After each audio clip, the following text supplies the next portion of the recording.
এবার মধ্যপ্রাচ্যে মার্কিন মিত্রদের সতর্ক করল ইরান। আরো বিস্তারিত জানিয়ে দিব। এদিকে ইরানে বিক্ষোভে নিহত ৩,০০০-এর বেশি, দাবি এইচআরএএন এর। এবার মধ্যপ্রাচ্যের পথে মার্কিন যুদ্ধজাহাজ ইউএসএস আব্রাহাম লিঙ্কন। এদিকে গ্রিনল্যান্ড দখলের বিরোধিতা করলেই শুল্ক আরোপের হুমকি ট্রাম্পের। আরো জানিয়ে দিব, এবার মার্কিন হুমকির মধ্যে গ্রিনল্যান্ডে সেনা পাঠাচ্ছে ইউরোপের কয়েকটি দেশ। এদিকে বিশ্ব পরিস্থিতি আরো বিপজ্জনক হয়ে উঠেছে, দাবি পুতিনের। এবার পাকিস্তানে ব্যাংক থানা দখলের চেষ্টা, সংঘর্ষে নিহত অন্তত 12 জন। এবং সর্বশেষে জানিয়ে দিব, এদিকে বিশ্ব ব্যবস্থা এক বছরেই উলটপালট করে দিয়েছেন ট্রাম্প। শুনছিলেন সংবাদ শিরোনাম, এখন বিস্তারিত। তবে তার আগে অনুরোধ থাকবে, এই ভিডিওতে একটি লাইক দিন এবং কমেন্টস করে জানিয়ে দিন আপনি কোন জেলা থেকে বা কোথায় থেকে আমাদের সাথে যুক্ত রয়েছেন। এবং সংবাদের সর্বশেষ গুরুত্বপূর্ণ আপডেট পেতে চ্যানেলটি সাবস্ক্রাইব করে আমাদের সঙ্গেই থাকুন। এবার মধ্যপ্রাচ্যে মার্কিন মিত্রদের সতর্ক করল ইরান। যুক্তরাষ্ট্র যদি হামলা চালায় তবে মধ্যপ্রাচ্যে মার্কিন সামরিক ঘাঁটিতে আঘাত হানবে ইরান। বার্তা সংস্থা রয়টার্সকে এমন পরিকল্পনার কথা জানিয়েছেন ইরানের এক শীর্ষ কর্মকর্তা। ইসরায়েলি একটি সূত্র রয়টার্সকে জানিয়েছে, ডোনাল্ড ট্রাম্প ইরানে হস্তক্ষেপের সিদ্ধান্ত নিয়েছেন, তবে এই কার্যক্রমের সময়সীমা ও পরিধি এখনো স্পষ্ট নয়। আর নাম গোপন করার শর্তে ইরানি কর্মকর্তা বলেছেন, হামলার হুমকির মুখে মধ্যপ্রাচ্যে যুক্তরাষ্ট্রের মিত্র দেশগুলোর সঙ্গে যোগাযোগ করেছে তেহরান। মিত্ররা যাতে ওয়াশিংটনকে হামলা থেকে বিরত রাখে সে বিষয়ে সতর্ক করা হয়েছে। ইরানের ওই শীর্ষ কর্মকর্তা জানিয়েছেন, সৌদি আরব ও সংযুক্ত আরব আমিরাত থেকে শুরু করে তুরস্ককেও জানানো হয়েছে, যুক্তরাষ্ট্র যদি ইরানকে লক্ষ্যবস্তু বানায় তবে ওই দেশগুলোর মার্কিন ঘাঁটিও আক্রান্ত হবে। মধ্যপ্রাচ্যের দেশ বাহরাইনের যুক্তরাষ্ট্রের নৌবাহিনীর ৫ম ফ্লিটের সদর দপ্তর অবস্থিত। কাতারে আছে আল উদেইদ নামের বিমান ঘাঁটি। গত বছর পারমাণবিক স্থাপনায় যুক্তরাষ্ট্রের হামলার জবাবে উদেইদ ঘাঁটিতে ক্ষেপণাস্ত্র ছুড়েছিল ইরান। এদিকে ইরানে বিক্ষোভে নিহত ৩,০০০-এর বেশি, দাবি এইচআরএএন এর। ইরান জুড়ে 2 সপ্তাহের বেশি সময় ধরে চলা বিক্ষোভে ৩,০০০-এর বেশি মানুষ নিহত হয়েছে বলে জানিয়েছেন মানবাধিকার কর্মীরা। ব্রিটিশ বার্তা সংস্থা রয়টার্স তাদের এক প্রতিবেদনে এ খবর জানিয়েছে। বার্তা সংস্থাটি আরো জানায়, 8 দিন বন্ধ থাকার পর ইরানে খানিকটা ইন্টারনেট মিলছে বলেও খবর পাওয়া গেছে। শনিবার যুক্তরাষ্ট্র ভিত্তিক মানবাধিকার গোষ্ঠী এইচআরএএনএ বলেছে, তারা ইরানে ৩,০৯০ জনের মৃত্যুর খবর যাচাই করে নিশ্চিত হতে পেরেছে। এদের মধ্যে 2,885 জনই বিক্ষোভকারী। দেশটির বাসিন্দারা বলছেন, বিক্ষোভ আপাতত থেমেছে বলেই মনে হচ্ছে। রাষ্ট্রীয় গণমাধ্যমগুলোর খবরে আরো অনেককে গ্রেপ্তারের কথা জানানো হয়েছে। রয়টার্স তেহরানের যে কয়েকজনের সঙ্গে কথা বলেছে, তারা সবাই গত 4 দিন ধরে রাজধানী তুলনামূলক শান্ত আছে বলে নিশ্চিত করেছে। শহরের উপর দিয়ে ড্রোন উড়ছে ঠিকই, কিন্তু বৃহস্পতি ও শুক্রবার তেহরানে কোনো বড় বিক্ষোভের চিহ্ন দেখা যায়নি, বলেছেন নিরাপত্তা শঙ্কায় নাম পরিচয় প্রকাশে অনিচ্ছুক ওই বাসিন্দারা। এবার মধ্যপ্রাচ্যের পথে মার্কিন যুদ্ধজাহাজ ইউএসএস আব্রাহাম লিঙ্কন। ইরানের সহিংস আন্দোলনের জেরে মধ্যপ্রাচ্যে উত্তেজনা ছড়িয়ে পড়ায় বড় সামরিক পদক্ষেপ গ্রহণ করেছে ট্রাম্প প্রশাসন। আঞ্চলিক স্থিতিশীলতার পাশাপাশি সেনাদের নিরাপত্তায় USS Abraham Lincoln career strike group পাঠানোর পরিকল্পনা করছে। এবিসি নিউজের প্রতিবেদনে বলা হয়েছে, ইরানের সাথে উত্তেজনা বৃদ্ধির সাথে সাথে যুক্তরাষ্ট্র মধ্যপ্রাচ্য অতিরিক্ত সামরিক সম্পদ মোতায়েনের কথা বিবেচনা করছে। তীব্র উত্তেজনার সময় সতর্কতামূলক পদক্ষেপ হিসেবে পেন্টাগন এই অঞ্চলে USS Abraham Lincoln career strike group পাঠানোর কথা বিবেচনা করছে। মার্কিন কর্মকর্তারা বলেছেন, কাতার, জর্ডান, ইরাক এবং সিরিয়া সহ বিভিন্ন দেশে প্রায় 30,000 মার্কিন সেনা মোতায়েন রয়েছে। এসব সেনাদের নিরাপত্তা রক্ষায় সামরিক পদক্ষেপ আরো জোরদার করা হচ্ছে। প্রতিবেদনে আরো বলা হয়েছে, ইউএসএস আব্রাহাম লিঙ্কন মধ্যপ্রাচ্যের দিকে অগ্রসর হচ্ছে, তবে মার্কিন কর্মকর্তারা এ বিষয়ে কোনো মন্তব্য করেনি। এদিকে গ্রিনল্যান্ড দখলের বিরোধিতা করলেই শুল্ক আরোপের হুমকি ট্রাম্পের। ডেনমার্কের স্বায়ত্তশাসিত অঞ্চল গ্রিনল্যান্ড দখলের পরিকল্পনায় সমর্থন না দেওয়া দেশগুলোর উপর শুল্ক আরোপের হুমকি দিয়েছেন মার্কিন প্রেসিডেন্ট ডোনাল্ড ট্রাম্প।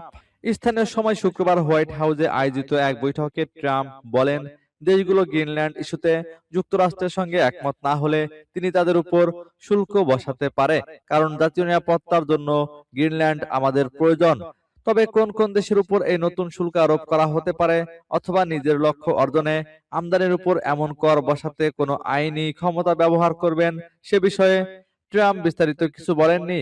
ভেনেজুয়েলার ঘটনা টেনে ট্রাম্প ডেনমার্ককে কার্যত হুঁশিয়ারি দিয়ে বলেন, প্রয়োজনে শক্তির পথেও যেতে পারে ওয়াশিংটন। তিনি বলেন, জাতীয় নিরাপত্তার স্বার্থে গ্রিনল্যান্ড আমাদের প্রয়োজন। রাশিয়া বা চীন যদি গ্রিনল্যান্ড দখল করতে চায় তবে ডেনমার্কের কিছুই করা থাকবে না, কিন্তু আমাদের পক্ষে সবকিছুই করা সম্ভব। ভেনেজুয়েলার ঘটনাতেই আপনারা তার প্রমাণ পেয়েছেন। এবার মার্কিন হুমকির মধ্যে গ্রিনল্যান্ডে সেনা পাঠাচ্ছে ইউরোপের কয়েকটি দেশ। গ্রিনল্যান্ড অধিগ্রহণ পরিকল্পনা নিয়ে মার্কিন প্রেসিডেন্ট ডোনাল্ড ট্রাম্পের হুমকির মধ্যে হোয়াইট হাউসে যুক্তরাষ্ট্র, ডেনমার্ক ও গ্রিনল্যান্ডের শীর্ষ কর্মকর্তাদের মধ্যে বৈঠক হলেও তাতে তেমন কোনো অগ্রগতি হয়নি। বৈঠকের পর ডেনমার্ক ও গ্রিনল্যান্ডের কর্মকর্তারা বলেছেন, ট্রাম্প তাদের ভূখণ্ড দখলে মনস্থির করে ফেলেছেন। এমন পরিস্থিতিতে গ্রিনল্যান্ডে সেনা পাঠানোর ঘোষণা দিয়েছে জার্মানি, ফ্রান্স, নরওয়ে ও সুইডেন। সূত্র সিএনএন এর। গ্রিনল্যান্ড অধিগ্রহণ করার বিষয়ে ট্রাম্পের পরিকল্পনা নিয়ে যুক্তরাষ্ট্র ও ডেনমার্কের মধ্যে তীব্র টানাপোড়েন চলছে। এমন পরিস্থিতিতে বুধবার হোয়াইট হাউসে মার্কিন ভাইস প্রেসিডেন্ট ও পররাষ্ট্রমন্ত্রীর সঙ্গে রুদ্ধদ্বার বৈঠক করেন ডেনমার্ক ও গ্রিনল্যান্ডের পররাষ্ট্রমন্ত্রীরা। দীর্ঘ আলোচনার পর ডেনমার্কের পররাষ্ট্রমন্ত্রী জানান, আলোচনা গঠনমূলক হলেও গ্রিনল্যান্ডের মালিকানা নিয়ে দুই পক্ষের দূরত্ব কমেনি। এদিকে বিশ্ব পরিস্থিতি আরো বিপজ্জনক হয়ে উঠেছে দাবি পুতিনের। রাশিয়ার প্রেসিডেন্ট ভ্লাদিমির পুতিন বর্তমান আন্তর্জাতিক পরিস্থিতিকে ক্রমবর্ধমানভাবে অবনতিশীল এবং বিশ্বকে আগের চেয়ে অনেক বেশি বিপজ্জনক বলে অভিহিত করেছেন। বৃহস্পতিবার মস্কোর গ্র্যান্ড ক্রেমলিন প্রাসাদে নতুন নিযুক্ত বিদেশি রাষ্ট্রদূতদের পরিচয়পত্র গ্রহণ অনুষ্ঠান শেষে দেওয়া এক ভাষণে তিনি এই মন্তব্য করেন। পুলিশ তার বক্তব্যে বিশ্বের বর্তমান অস্থিতিশীলতার কথা উল্লেখ করলেও ভেনেজুয়েলায় নিকোলাস মাদুরোর ক্ষমতাচ্যুতি বা ইরানে চলমান তীব্র সরকার বিরোধী বিক্ষোভের মতো সংবেদনশীল আন্তর্জাতিক ইস্যুগুলো নিয়ে আশ্চর্যজনকভাবে নীরব ছিলেন। রয়টার্সের এক প্রতিবেদনে চলতি বছরের প্রথম কোনো প্রকাশ্য ভাষণে রুশ প্রেসিডেন্টের এই সতর্ক অবস্থানের বিষয়টি উঠে এসেছে। অনুষ্ঠানে পুতিন বলেন, আন্তর্জাতিক অঙ্গনের পরিস্থিতি দিন দিন খারাপের দিকে যাচ্ছে এবং এই সত্যটি নিয়ে সম্ভবত কারোর মনে কোনো সংশয় নেই।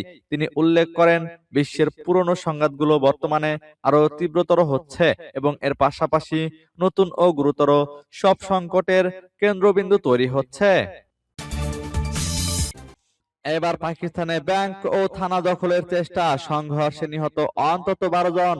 পাকিস্তানের উত্তর পশ্চিমাঞ্চলীয় বেলুচিস্তানের খারান শহরে সরকারি ও বাণিজ্যিক স্থাপনায় চালানো একাধিক হামলা সফলভাবে প্রতিহত করেছে দেশটির নিরাপত্তা বাহিনী। এতে অন্তত 12 জন সন্ত্রাসী নিহত হয়েছে বলে শুক্রবার দেশটির সেনাবাহিনীর গণমাধ্যম শাখা আইএসপিআর জানিয়েছে। খবর এক্সপ্রেস ট্রিবিউনের। আইএসপিআর এর বিবৃতিতে বলা হয়, ভারত পৃষ্ঠপোষকতা প্রাপ্ত ফিতনা আল হিন্দুস্তানের সঙ্গে যুক্ত 15 থেকে 20 জন সন্ত্রাসী খারান শহরে একযোগে হামলা চালায়। তাদের লক্ষ্য ছিল Kharan city police station, national bank of Pakistan এবং হাবিব ব্যাংক লিমিটেড। হামলার সময় সন্ত্রাসীরা ব্যাংক দুটি থেকে প্রায় 34 লাখ রুপি লুট করে। তারা পুলিশ স্টেশনে জিম্মি নেওয়ারও চেষ্টা চালায়, তবে নিরাপত্তা বাহিনীর দ্রুত ও কার্যকর অভিযানে সেই পরিকল্পনা ব্যর্থ হয়। আইএসপিআর জানায়, খারান ও আশেপাশের এলাকায় ক্লিন আপ বা মপ আপ অভিযান চলমান রয়েছে। জাতীয় কর্ম পরিকল্পনা এবং ফেডারেল সরকারের অনুমোদিত আজম ই ইস্তেকহাম ভিশনের আওতায় বিদেশি পৃষ্ঠপোষক প্রাপ্ত সন্ত্রাসবাদ নির্মূল না হওয়া পর্যন্ত অভিযান অব্যাহত থাকবে বলেও জানায় সংস্থাটি। এদিকে বিশ্ব ব্যবস্থা এক বছরেই উলটপালট করে দিয়েছেন ট্রাম্প। ডোনাল্ড ট্রাম্প গত বছরের শুরুতে দ্বিতীয় মেয়াদে মার্কিন প্রেসিডেন্ট হিসেবে দায়িত্ব নেন। এরপর থেকে এক বছরে দ্বিতীয় বিশ্বযুদ্ধ পরবর্তী স্থিতিশীল বিশ্ব ব্যবস্থাকে কার্যত তছনছ করে দিয়েছেন তিনি। তার নেওয়া একের পর এক আগ্রাসী পদক্ষেপ বিশ্ব রাজনীতিকে এমন এক অনিশ্চয়তার দিকে ঠেলে দিয়েছে যা আগে কখনো দেখা যায়নি। ট্রাম্পের মেয়াদ শেষ হতে হতে বিশ্ব হয়তো সম্পূর্ণ অচেনা এক রূপ ধারণ করবে। আগামী জুনে 80 বছরে পদার্পণ করতে যাওয়া এই রিপাবলিকান নেতা নতুন বছরের শুরু থেকেই যুদ্ধংদেহী মনোভাবে অবতীর্ণ হয়েছেন। 3রা জানুয়ারি তেল সমৃদ্ধ দেশ ভেনেজুয়েলায় তার নির্দেশে সামরিক অভিযান চালানো হয়। এতে একাধিক মানুষ নিহত হন। দেশটির বামপন্থী প্রেসিডেন্ট ও যুক্তরাষ্ট্রের দীর্ঘদিনের শত্রু নিকোলা মাদুরোকে তুলে নিয়ে যায় মার্কিন বিশেষ বাহিনী। ভেনেজুয়েলায় অভিযানের পর থেকে শত্রু মিত্র নির্বিশেষে সবার বিরুদ্ধেই শক্তি প্রয়োগের হুমকি দিচ্ছেন ট্রাম্প। তিনি আবারও ন্যাটোর সদস্য দেশ ডেনমার্কের কাছ থেকে গ্রিনল্যান্ড দখল করার দাবিও তুলেছেন। ইরানের সরকার বিরোধী বিক্ষোভ দমনে কড়াকড়ি শুরু হলে সেখানেও হামলার হুঁশিয়ারি দিয়েছেন।